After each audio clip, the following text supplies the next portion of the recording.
50 Fiora OTPs, 2,000 ranked games analyzed, 25 things that you need to know. So obviously we're looking at this stat sheet now, and so let's set the ground rules on how this actually happens. So these are the top 50 Fiora OTPs in the world besides China. How do we get this information? We got it from using websites like onetricks.gg, and we basically just went down the line. So you got 1500 LP Fiora rank 1, and then the next one might be from a different region, but they have like 1475. So there's a lot of challenger, grandmasters, and a few masters players as well. Also, this spreadsheet is going to be made available to you guys as well. So it's going to be put into the Discord, and it's just going to be pinned, and everybody will be able to view it and make their own judgment from it. It's more for fun, but there's also a lot of cool stuff that you can see from it as well. Now that we have the groundwork laid out, what I want to do is I want to show 3 things that I noticed about the most 5 common starter items, which are going to be the 4 mythics and then Rab Rush. And then I want to show 10 extra things that I noticed as well from doing this. So we'll jump right into it. We're going to start with Divine Sunder. There's 3 things we noticed about Divine Sunder. The difference between Grasp and Conquer, the win rate is absolutely insane. And this is something that I used to do, which makes it so crazy. I used to tell people, oh, you're fine, run Conquer with Divine, it's okay. This isn't a small sample size. This is over 100 people building Divine and Conquer together with a 38% win rate. Not to mention how big of the difference, 22% when you go Grasp and Divine. It's crazy to think that I have been trolling for so long, and I know there's other people out there that do it, and I know that I recommended this to people. I did not realize how bad it was. I am so sorry. Second thing is going to be Divine and Grasp is just the bread and butter. It's easy to execute build, and I've been saying this for a long time. It had one of the highest win rates just overall. In this whole sheet, Divine and Grasp were just the easiest to play, the strongest at the same time. And even though it might be the most boring build, it's the most reliable. For number 3, what I noticed about Divine is that it was played into almost anything and everything. Even if it was like an Ornn lane, they would still take it. Even if you beat Ornn, even into like Riven, they would still do it. It did not matter what the enemy was playing. They were going to take Divine. The only thing that I did notice that was kind of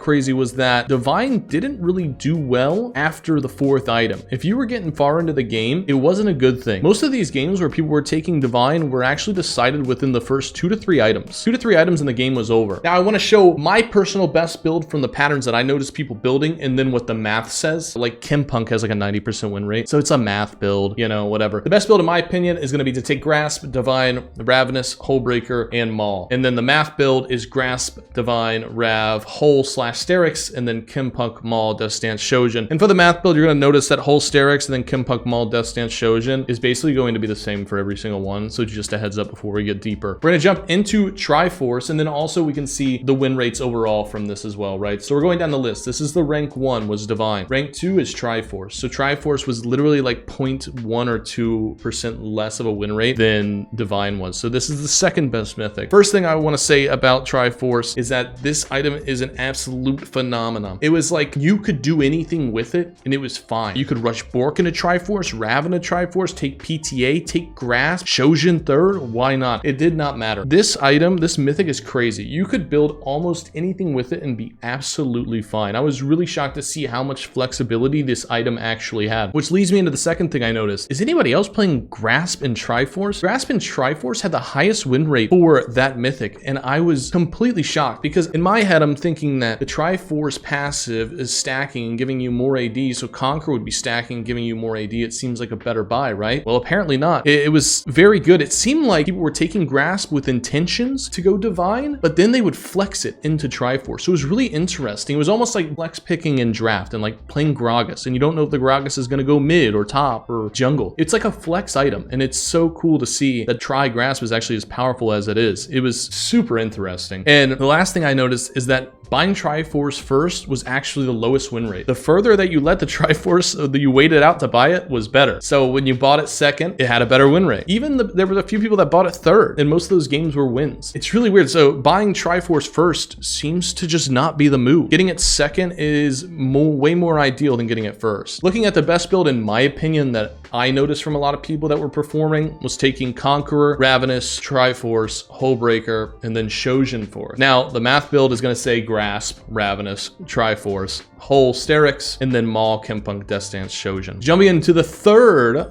highest win rate for the mythics was Stridebreaker. Now, this item was built the least of any mythic, but it was still very strong. It seemed to be quite niche. It was mostly used in the squishy team comps, and there was really no in between when it came to KDAs. Like, people were dropping 12 and 1s, or they were going 0 and 11. 11. And there was like no in between. There was no 5 and 6. There was nothing. It was like either you got absolutely demolished or you were just running over the enemy team. Second thing about Stride, PTA is king, which makes sense though, right? Because it's meant to be more of an assassin build and for 1v1s, and it definitely showed in the statistics as well. With a 71% win rate, it was the strongest keystone that you could take. The strongest rune that you could take on Stridebreaker was definitely PTA. Stride was coming in 3rd place, behind Divine and Triforce for Mythics, but it's getting buffed in 13-17, and there's another item I'm going to talk about in 13-17 as well, but Stride is just straight up getting 75 HP added to it, right? So I'm wondering if this buff is enough to make it, 1, be bought more often, and for 2, make the win rate jump even more. Could it take the 2nd place spot? Could it take the 1st place spot? It was only a 2% less win rate than Triforce and Divine. We'll have to see, really. We'll have to see, but seeing it in the 3rd place and seeing it not bought as often, I really thought it was going to be bought more, but by a long shot, it was bought the least. So the best build,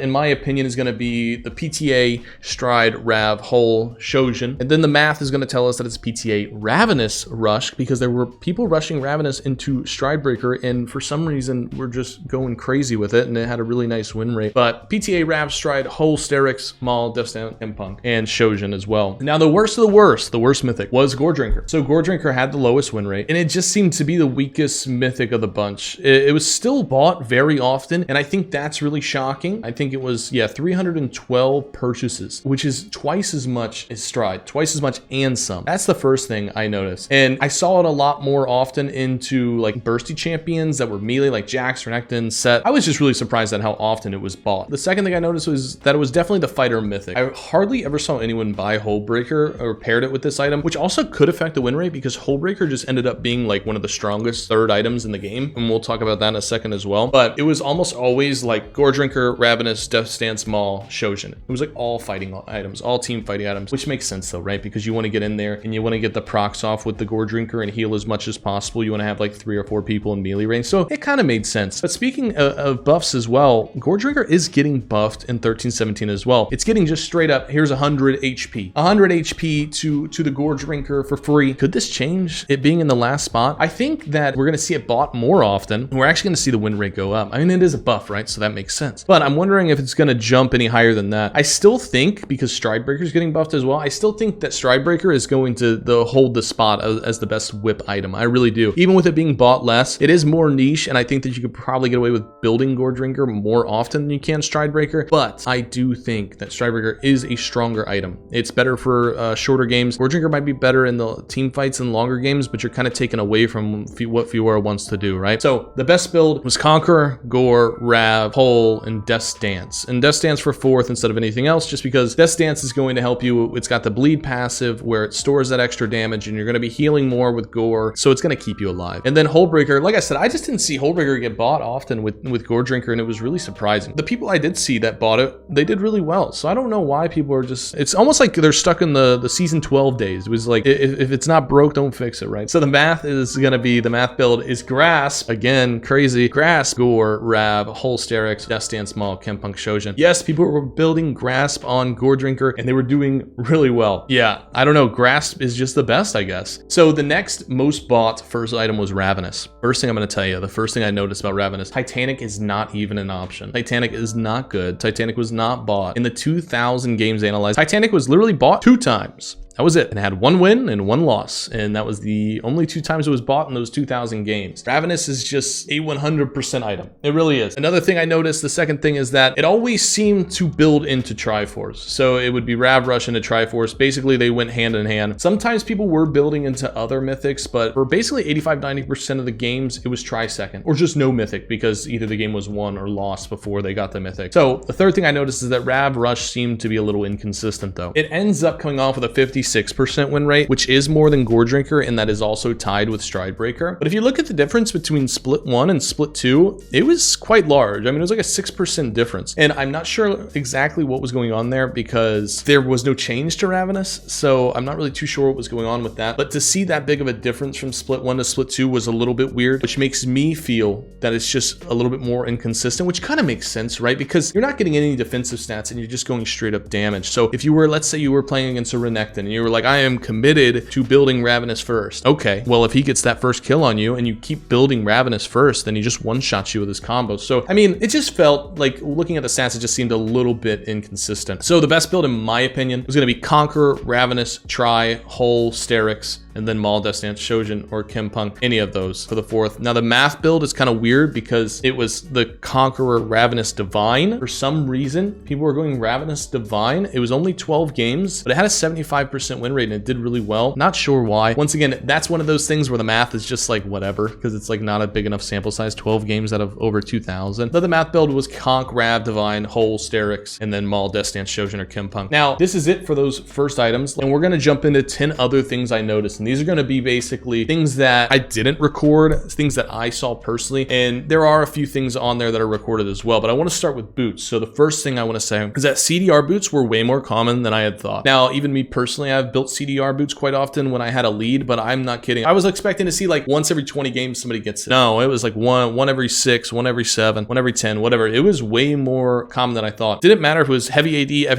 heavy AP. It seemed to be prio when you were snowballing. If you had like 2 or 3 kills and you were ahead, it was prio. People were taking that item and they wanted it. More often than not, built with Divine and Stridebreaker as the mythic. I'm assuming like faster power spikes for Stridebreaker. And then for Divine, it does make sense because you want to be able to queue on repeat. So it did make sense once you think about it though. The second thing is Merc Treads. Now, Merc Treads is something that I personally have like always avoided. I don't like Merc Treads. I just feel like if enemy has AP and CC, then I should be able to dodge it. I have a parry, I got a Q, I should be able to dodge it, right? Well, no. Merc Treads was very popular. Even into like split damage. It was AP, AD, 2 AP, 2 AD. It did not matter. It could have been 3 AD, 1 AP. It did not matter. If they felt like there was a lot of CC on the enemy team, they were taking Unflinching and Merc Treads together, which I always thought was pretty bad. And, you know, as I was working on this project, I started trying it. It's actually not that bad at all. Merc Treads are a lot more valuable than I had thought. Usually I was just always getting tabbies because I'm assuming I'm going to be split pushing and I don't want to die to like the ADC or my opponent who might be like a Trendyman or something. So it was always that. But Merc Treads had a way more value than I had imagined. So that's something to think about, is that Merc Treads are really good even if they only have a little bit of CC. If you feel like they're shutting you down with CC and you already have Unflinching and you're like, well, Tenacity doesn't stack like that, doesn't matter. Grab it. The next thing, number 3, Bork. Oh, Bork. What happened to Bork? It used to be such a powerhouse item, and we did see a little bit of playtime with it in these 2,000 games. I think it was around 50 purchases, but it had a 46% win rate. It was commonly paired with PTA and Stride, or it was PTA and Triforce. And yes, there was somebody out there that was rushing Bork into Triforce. He did not win a lot of his games, I'm not gonna lie. Maybe I just caught him on a bad 20 games, you know, but it didn't look that good. It's just really surprising to see items like that that used to be really good and then they fall, which leads me into number 4, Manamune. This item also did not see too much action, and even when it did, it greatly underperformed. It's interesting, like I said, to see items like Bork and Manamune. They used to be really good, and then they just fall off when new items are better, which there are a lot of better items. Like, there are still people that are building Manamune and Bork, but they're just not as good as they used to be. And I still get questions about Manamune and Bork all the time. These items just don't really, they're not as good as they used to be. So jumping in to number 5, Shojin. Shojin was a powerhouse item. It is a powerhouse item, and I think Shojin ended up really impressing me with his individual stats from games on how well it performed. It's being changed in 13-17 as well. It's getting a nice little buff. I think it's going to be a must-have for 4th item, but also I think it's going to give Hullbreaker a run for its money as a 3rd item, because it's getting changed where it's actually stronger early, so you're going to probably want to buy it 3rd. 3rd item is literally only going to be Hullbreaker or Shojin. That is it. Hullbreaker, Shojin. That's my opinion. Now, Shojin had great stats. People played really well whenever they got Shojin. The win rate's great. It was still bought quite often. We're looking at 66 games where it was bought with a 67% win rate. The item's actually really good. Next thing we're going to talk about is Sterak. Sterak's hidden OP ? Sterak was rarely bought, but when it was bought, it performed insanely well. I'm wondering why it wasn't getting purchased as often. I'm not too sure. I know there's so many good items out there, but to see it when it did get bought, the players were performing extremely well. And it seemed to be a lot stronger in the 3rd item slot than it did the 4th item slot. So I think that's probably why, because obviously Hullbreaker is king. Hullbreaker was king for 3rd item, and you guys can look at that and you guys can see it yourself. That item is king. It was bought the most often. It had one of the best win rates. It was super powerful. It did not matter if somebody was split pushing or not. They were buying it. And the thing about Hullbreaker as well, just a random thing I'm going to throw in here that's not even a part of this 25, Hullbreaker has what, 125% gold efficiency on its own, and that's just the straight up stats, right? That's just what the item has. It's got 60 AD or 400 HP. Like when you take the numbers and you add that and you turn those stats into gold, it's like 120%, 125% gold efficient. And then when it has its passive and it scales off levels, it can get almost to 200% gold efficient. That item is absolutely busted, but that's why it performs so much better in the third item slot than it did anywhere else. Third item slot, you're probably around level 13 or higher, and you're getting that huge power spike from it. Now we're jumping in to, let me see, the 7th thing on this list. I do want to bring this up again. I want to say that Triforce was by far the most flexible item in the game for Fiora. You saw success building it first, second, third with PTA, Conquer, Grass, playing it with fire items, defensive items, splitting items. The Mythic is like water. It just flexes to anything. It just, you put it in a cup, it becomes the cup. You put it in a bucket, it becomes the bucket. The Triforce was probably one of the coolest items to actually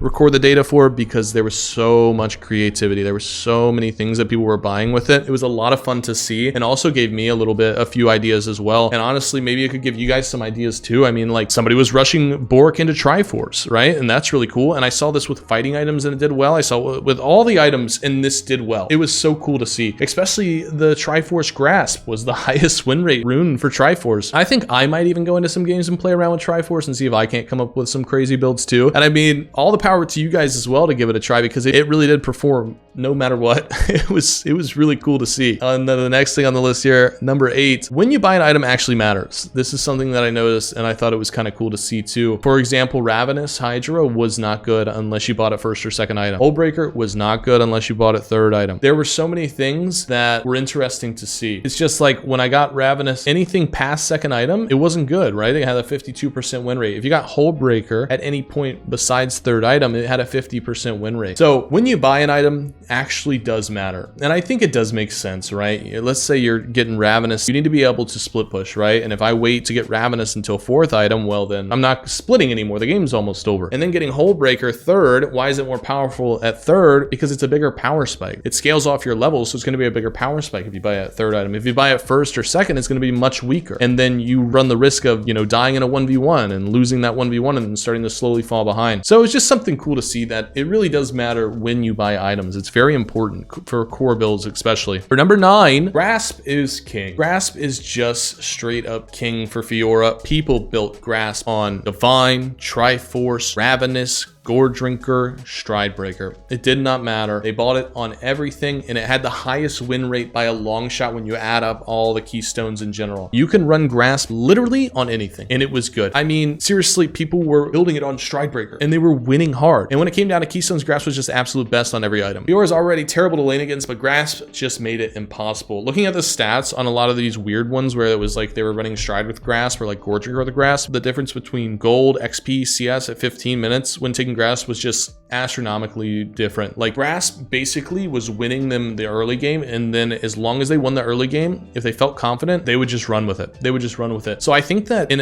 this sounds crazy, but I really think that you can take Grasp into anything. I really do. Like if you feel uncomfortable in the lane, just take Grasp, do it. I think it's fine. From what I saw, you could go Grasp because you're like, oh, I feel like I'm gonna lose this lane, but I wanna build Stridebreaker. Go ahead, go Grasp and Stridebreaker, even though I do think PTA is better. But still, you could if you wanted to, just to survive the laning phase and still build what you want to build. So I thought that was really cool. And for the last thing that I noticed is just how long it took to actually make this video. So I want to give a huge shout out to my editor and a good friend of mine's second attempt. He helped me set up the Google Sheet and he added a macro to it so that I could just press a button to input data into the cells. Now, it still took me over 20 hours to grab all that data, so it was a little bit wild. But when you look at websites like op.gg and u.gg and stuff like that, and you look at Fiora builds, it's not showing you the most experienced players, right? So there is no website that's actually grabbing all of the top OTPs and putting it into a database. And so I thought, why not? It'd be a cool idea for a video to put them all together myself. I did not realize how much work was going to go into it and how long it was going to take. I do think it's cool though, because now we have this information. I went on u.gg the other day and it told me to build a Conquer with Divine. What did we do? Conquer with Divine. See,